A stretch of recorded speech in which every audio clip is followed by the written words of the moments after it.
réconcilie avec notre âme, notre soi.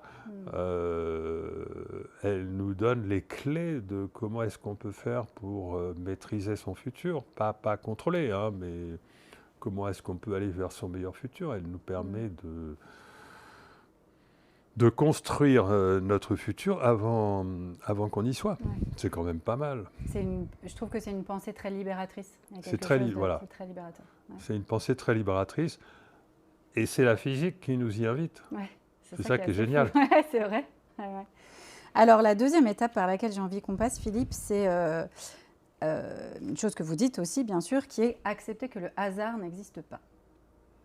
Oui, parce que en fait, ce qui fait qu'on vit dans une époque où on est encore resté complètement... on vit dans une époque obscurantiste, en fait. Hein. Ouais.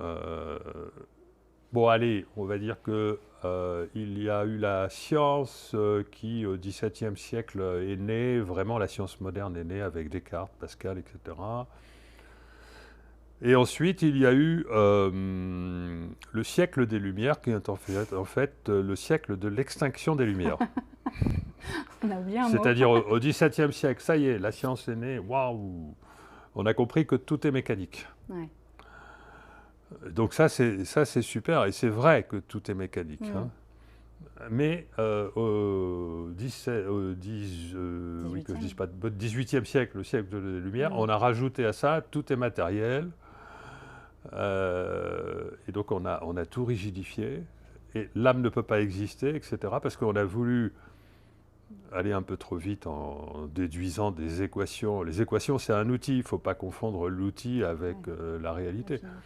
On a déduit de l'outil qu'on ne pouvait pas rien modifier, qu'on était sur des trajectoires parfaitement déterministes. C'est le fameux démon de Laplace. Connaissant un démon qui connaîtrait la position et la vitesse de toutes les particules de l'univers pourrait prévoir le futur. C'est faux. Voilà. C'est pour ça que j'ai créé un parc de la pensée où j'ai dit que la science, elle est fondée sur 4 barrières psychologiques. Dogmes, enfin c'est pas que des dogmes, le déterminisme, la causalité, le matérialisme et le hasard. Et ce hasard, c'est comme un dieu qui joue au dé. Et donc on vit encore, et donc bon, on est replongé dans une époque obscurantiste, qui vient du fait qu'on a mis les mathématiques au sommet au lieu de mettre la philosophie. Les mathématiques, c'est un outil, il faut mettre la philosophie, la pensée au sommet.